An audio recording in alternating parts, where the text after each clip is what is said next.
हे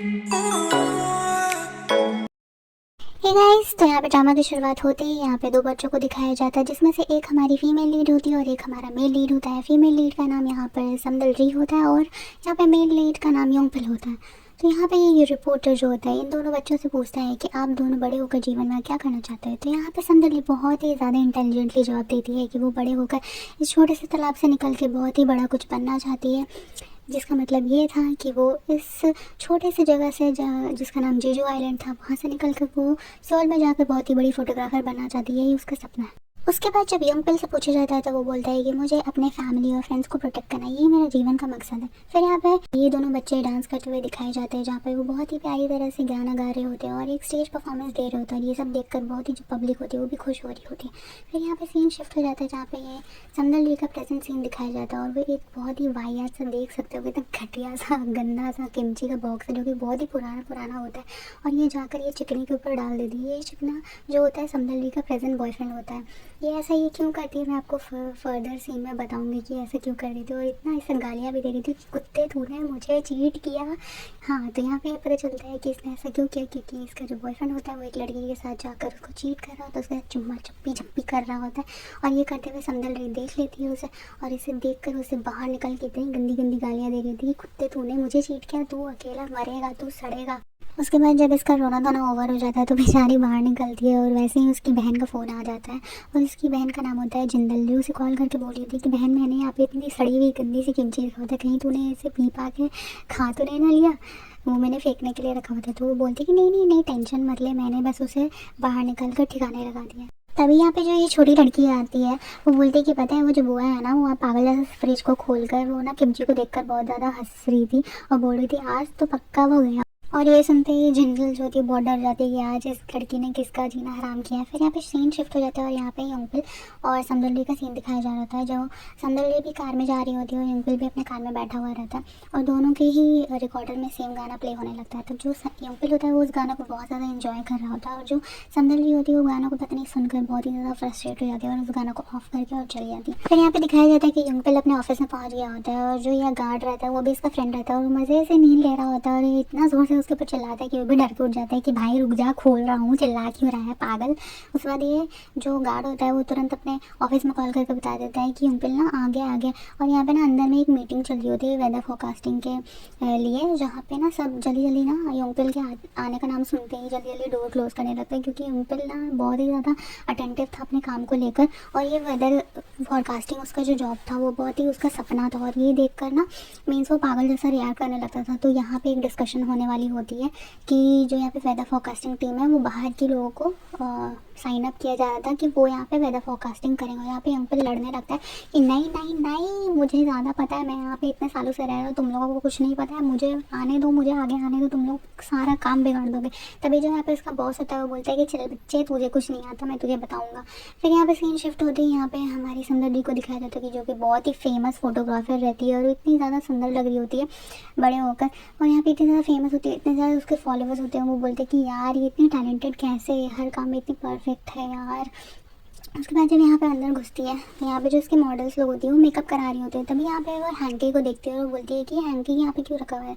तो ये इसकी असिस्टेंट होती है, वो बोलती है कि मुझे लगा कि ये हैंकी उसके गले में अच्छा लगेगा। तो ये उसको जो समदल जी होती है वो समझाती है कि देखो, मैंने तुम्हें स्ट्रिक्टली मना किया था कि ये मॉडल का गला मुझे बहुत पसंद है और इसकी जब मैं फ़ोटोशूट करूँगी तो उसका गला बहुत ही प्यारा लगेगा, तो मैंने तुम्हें ये सब चीज़ रखने को मना किया था। बट यहाँ पे ये जो असिस्टेंट होती है वो बदतमीज़ी करने लगती है कि तुम अपने हिसाब से हर चीज़ क्यों चलाने लगती हो और मुझे तुम नौकरों की तरह ट्रीट करती हो। तो फिर जो समदल जी होती है उसे समझाती है कि नहीं ऐसा नहीं है, प्लीज़ मेरे बातों को समझो, तुम्हें पता था कि मुझे अपने काम को डिस्टर्ब करना अच्छा नहीं लगता, फिर भी तुम ऐसा ऐसा हरकत क्यों कर रही हो। और ऐसे समझा कर वो फिर चली जाती है। फिर यहाँ पे सीन शिफ्ट होकर योंगपिल पे दिखाया जाता है, जहाँ पे वो समदली की मम्मी और उनकी सारी फ्रेंड्स लोग को बोल रहा होता है कि आप सभी बहुत अच्छे से काम करते हो, उनको मोटिवेट करता होता है। उसके बाद यहाँ पे समदली को दिखाया जाता है, जहाँ पे वो अपने आर्ट गैलरी में आकर अपनी फ़ोटोज़ को देखकर बोल रही थी कि यार मैं कितनी अच्छी फोटोग्राफर हूँ ना। यहाँ पे तो वही वाला सीन हो जाता है जहाँ पे मैं तो अपनी फेवरेट हूँ।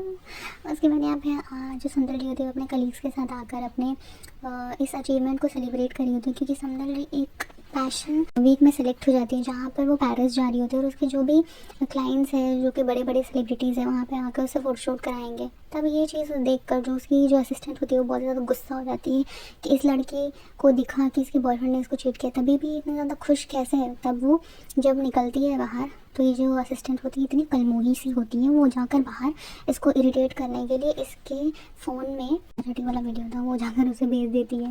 जब समदल जी इस क्लिप को देखती है तो वो समझ जाती है कि वो लड़की और कोई नहीं यही थी जो उसके बॉयफ्रेंड के साथ मिलकर उस दिन चुम्मा चाटी कर रही थी। एंड उसे बहुत ही ज़्यादा बेट्रेयल फील होता है कि यार मैंने इसका क्या बिगाड़ा था जो इसने मेरे साथ ऐसा किया। फिर समदल जी और वो लड़की एक साथ जाते हैं बात करने के लिए। तभी यहाँ पे उन दोनों के बीच में झगड़ा होने लगता है। तो समदल जी बोलती है कि मैंने तुझे तो अपना समझा था, तूने मेरे साथ इतना बड़ा धोखा क्यों किया। तो वो लड़का चिढ़कर बोलती है कि तूने मुझे कभी अपना नहीं समझा था, तू हमेशा मुझे नीचे दिखाने देती थी। समदल जी भी बोलने लगती है कि मैंने ऐसा कभी नहीं सोचा था, बाकी तुझे जो सोचना है सोच। और वो लड़की बोलती है कि अभी तो मैंने कुछ किया नहीं, अब तो तू देखते जब मैं तुम्हारे साथ क्या क्या करती हूँ। तो समदल जी ये सब सुनने के बाद वो बोलती है कि अब तो कोई फ़ायदा नहीं, और बोलती है कि ठीक है बेटे जो करना है कर ले, ऐसा बोलकर वो निकल जाती है। तभी यहाँ पे हाल को दिखाया जाता है जो अपनी नानी को कॉल लगा कर बता रही होती है कि बुआ का फिर से ब्रेकअप हो गया।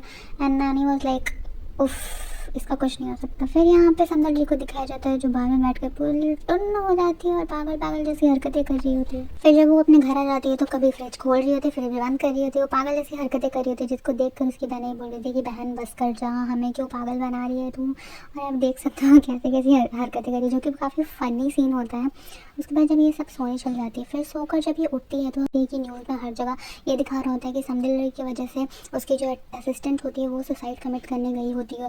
तो यहाँ पे वो सब शॉक हो जाते हैं देखकर कि यार मैंने तो ऐसा कुछ किया ही नहीं और ये फेक न्यूज़ क्यों सर्कुलेट हो रहा है। जिसकी वजह से जब समदल अपने ऑफिस जाती है तो वहाँ पे देखती है कि सारे रिपोर्टर्स इनके घर के सामने और ऑफिस के सामने बाहर भीड़ लगा कर खड़े होते हैं। और ये आर्ट गाले में जब पहुँचती है तो ये देखती है कि इसके सारे जो फ़ोटोशूट्स होते हैं वो भी उतार रहे होते हैं। उसके बाद इनको लगातार फ़ोन आते रहती है कि जो तुमने हमारे साथ फ़ोटोशूट किया है वो हम सभी कैंसिल कर रहे हैं। उसके बाद जब ये अपना फ़ोन खोल कर देखती है तो वहाँ पर भी इसे दिखाई देता है कि इसे कंटिन्यूस मैसेज आ रही होती है कि मुझे अब तुम्हारे साथ कोई फ़ोटोशूट नहीं करना। और जो पेरिस वाला जो इसका प्लान था, इसे अपॉर्चुनिटी मिली थी, वो भी कैंसिल हो जाती है, जिसको देखकर ये बहुत ही ज़्यादा रो रही होती है कि फिर यहाँ पे सीन शिफ्ट होकर जेजू आइलैंड का दिखाया जाता है जहाँ पे ये सारी औरतें बैठकर समदल जी की मम्मी से डिस्कस कर रही होती है कि आपकी बेटियाँ कितनी होनहार हैं जो वो सियोल गई और वहाँ पे जाकर सक्सेसफुल हो गई, बाकी तो सारे निकम्मे निठल्ले यहाँ पे वापस आ गए। फिर यहाँ पे समदल जी की मम्मी और पापा का सीन दिखाया जा रहा था जहाँ पे वो बात करते हुए जा रहे थे कि हमारी बेटी काबिल तो है, और यहाँ पर उनके पापा बोल रहे थे कि पता नहीं मुझे कुछ तो अंदर से गड़बड़ लग रही है, पता नहीं आज कुछ हादसा होने वाला है क्या। उसके बाद यहाँ पे अंकल का सीन दिखाया जाता है जहाँ पर उसके बॉस उसको ट्रांसफ़र लेटर बार बार दे रहे होते हैं कि आप साइन कर दो, जाके सियोल में जाके काम करो, तुम्हें वहाँ से बार बार ऑफर आ रहा है, बट अंकल हमेशा वो रिजेक्ट कर देता। उसके बाद जब समदल जी के मम्मी पापा घर पहुंचते हैं तो वो क्या देखते हैं कि हमारे यहाँ पे तीनों त्रिमूर्तियाँ अपने बच्चों के साथ यहाँ पर पहुंची हुई है और इस स्टाइल में हाय बोलती है कि उनके दिल की जो धड़कनें होती है वो बाहर निकल जाती है कि भाई मैंने किस मुंह से बोला, और दे वो लाइक मेरे मुंह से निकल गई, भैया मुझे माफ़ करो।